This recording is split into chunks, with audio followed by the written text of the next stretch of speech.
Now, the U.S. seized a Russian-flagged oil tanker that was being shadowed by a Russian submarine. This after a more than 2-week-long pursuit after the Atlantic as part of a U.S. blockade of Venezuelan oil exports. The operation took place after the tanker slipped through a U.S. maritime blockade of sanctioned tankers in the Caribbean and rebuffed U.S. Coast Guard efforts to board it.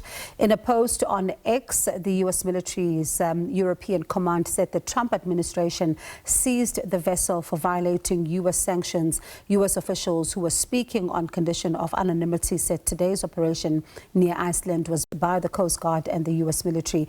They say Russian military vessels were in the general vicinity of the operation, including a Russian submarine. Now, it's unclear how close the vessels were to the operation, but there were no indications of confrontation between U.S. and Russian military forces, and there was no immediate comment from Moscow with, however, of course, Russian state media outlet RT publishing an image of a helicopter hovering near the ship.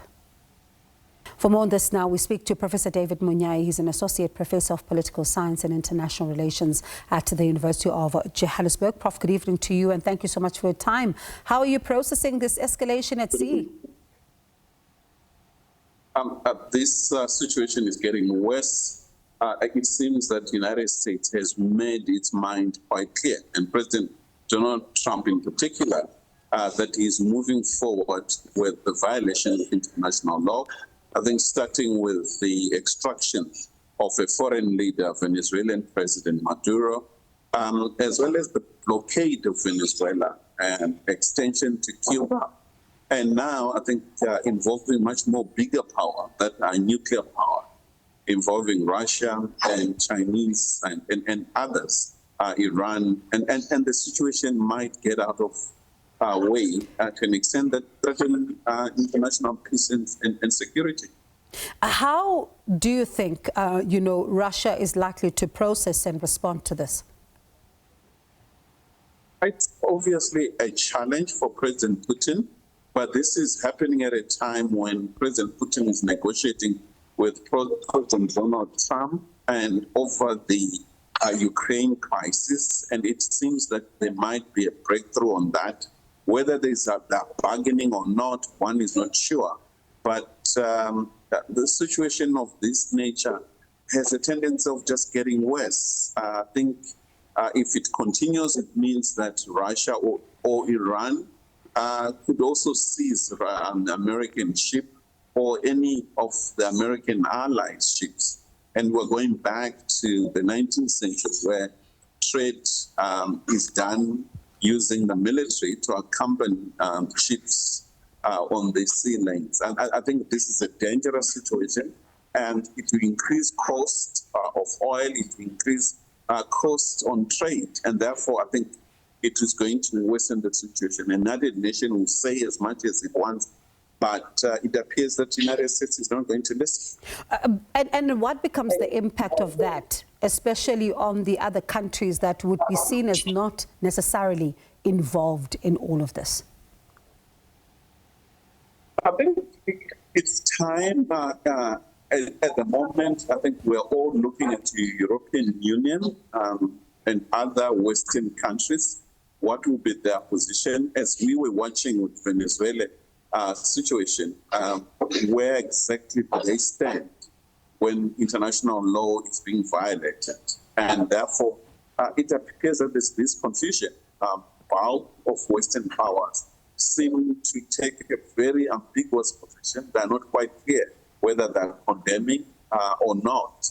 But as it stands, it's a situation that requires unity of purpose by the international community to condemn and ensure that the United States abide by international law like all other countries. And I'm going to get to that in just a moment, because there's a post on Truth Social I want us to talk about. But you speak about the developments in Venezuela, right? Because we saw the capture of Venezuelan President Nicolas Maduro and the First Lady. And of course, we've seen how the response has been, including in the UN Security Council. But one asks, what is the impact likely to be as far as Latin American countries are concerned, given what the US president is already saying, for example, about Colombia, about Cuba? I think what we can say quite clearly is that the United States remains a very powerful country militarily speaking, and chances of United States destabilizing Latin America, it's absolutely nothing new. It has done that before, and at the moment I think it has the capacity and the will to continue destabilizing governments that are not in line with the interests of the United States. President Trump in particular, I think he's moving with his MAGA project. One is to ensure that a U.S.-friendly government is in power in Venezuela, and moving on Greenland as well. Prof is still with us at this stage. Prof, from your vantage point, what do you make of what Marco Rubio says as far as the U.S. is concerned when it comes to running Venezuela? Because there's still a lot more questions on that as to how do you begin to do this, given the fact that we're still seeing this administration. But he says that for him, this is not a thumbs-up plan. In fact, they do have a plan in place. I think there are a number of factors at play. One, I think this is being used by President Donald Trump and his administration to put maximum pressure on the Venezuelan government. There are no plans at all to do a regime change. I think what they require, which President Trump made it quite clear, is to control the oil fields and ensure that U.S. companies are in full control. That's one. Number two, I think it's to enforce the usage of the U.S. dollar. One of the things that BRICS and other countries are doing is to trade in non-U.S. dollar current price. But there are also other factors such as putting pressure on Cuba. Cuba relies on Venezuela.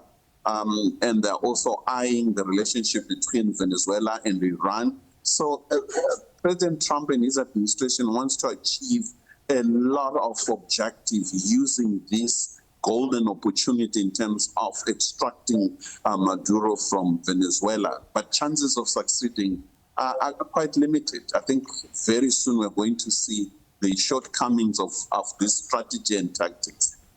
And this is a Donald Trump, right? I want to quickly read some of what he's saying here on Truth Social as the latest post. He says that he's speaking about NATO members. He's talking about how he's stepped in as far as Ukraine is concerned. But he says, remember, I also single-handedly ended 8 wars, and Norway, a NATO member, foolishly chose not to give me the Nobel Peace Prize. But that doesn't matter. What does matter is that I saved millions of lives. Russia and China have zero fear of NATO without the United States, and I doubt NATO would be there for us if we really needed them. Everyone is lucky that I rebuilt our military in my first term and continue to do so.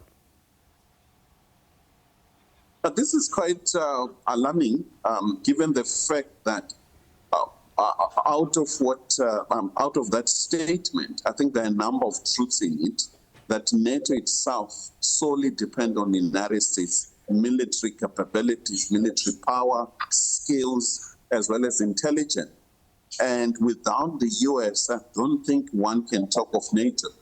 So with the U.S., the most powerful country in the world, going astray in terms of undermining international law, human rights, the rule of law, it means that we are now entering an era of imperialism, the rule of the jungle, and it means that the whole idea of international relations in United Nations, it's in question.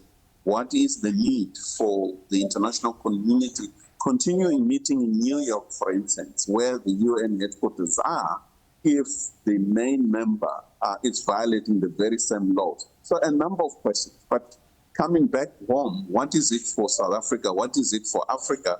I think it's high time to reconsider the issue of arming, ensuring that your defense is strong, you have the capabilities to defend your immediate boundaries, as well as working with fellow African countries to ensure that you can have self-defense. Without that, you're all on the menu, as President Trump puts it. Interesting. He says that the only nation that China and Russia fear and respect is the Donald J. Trump rebuilt USA, Make America Great Again. So certainly we'll see what happens and how everyone responds. Prof, appreciate your time. Thank you so much as always. That's Professor David Monyae, an Associate Professor of Political Science and International Relations at the University of Johannesburg.